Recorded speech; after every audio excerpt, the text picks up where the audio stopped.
নমস্কাৰ বন্ধুসকল, আমি যদি কেতিয়াবা ঘৰৰ চুকত বা ঘৰৰ কাষত সাপ যদি দেখি পাওঁ, তেতিয়া আমি সেই সাপটোক কি কৰোঁ? প্ৰায়েই হানি খুচি মাৰাৰ চেষ্টা কৰোঁ, নহ'লে সেই সাপটোক আমি সেই ঠাইৰ পৰা আঁতৰাই দিবলৈ আমি চেষ্টা কৰোঁ। কিন্তু সেই সাপডাল যদি কোনো মন্দিৰত বা কোনো শিৱলিংগত গৈ বহি থাকে, সেই সাপটোক আমি প্ৰণাম জনাওঁ আৰু সেই সাপডালকে আমি গাখীৰো খুৱাব যাওঁ। আৰু ইয়াৰ অৰ্থটো এইটোৱেই, আমি মানুহবোৰো ঠিক তেনেকুৱাই।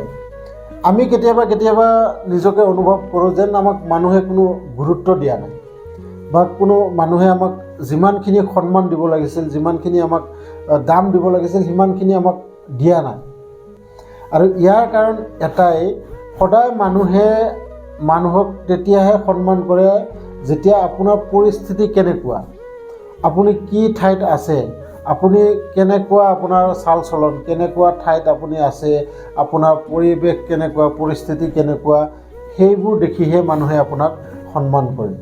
আৰু যদি আপুনি সঁচাকৈ সেই সাপডালৰ নিচিনাকৈ কোনোবা ঘৰৰ চুকত বা কোনোবা বেয়া ঠাইত আছে, তেতিয়াহ'লে আপুনি অতি সোনকালে সেই ঠাইডোখৰ এৰি অন্য ঠাইত গৈ দেখক আপোনাৰ সন্মান কিমান, আপোনাৰ দাম কিমান, আপুনি সকলো বুজি পাব।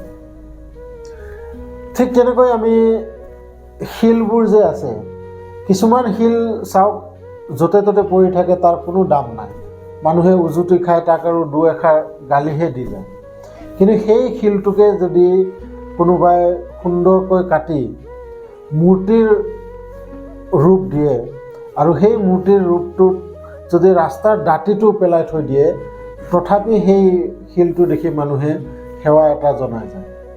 আৰু লগতে সেই শিলটোত কিছুদিন পাছত আপোনালোকে দেখিবলৈ পাব, তাত কোনোবাই বাঁহেৰে হওক বা কিবা পকীৰে হওক বেৰ দি পেলাই তাত সৰু এটা মন্দিৰৰ স্থাপন কৰে। গতিকে যি বুজিব লগা আপোনালোকে বুজি পাইছে। আৰু যদি ভিডিঅ'টো চাই ভাল লাগিছে, তেতিয়াহ'লে চেনেলটো ছাবস্ক্ৰাইব কৰি ল'ব আৰু লগতে লাইক এটা কৰি দিব, কাৰণ ভিডিঅ'বোৰ বনাওঁতে আপোনালোকে জানে কিমান কষ্ট হয়।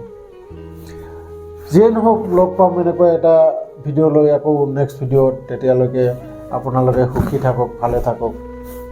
ধন্যবাদ।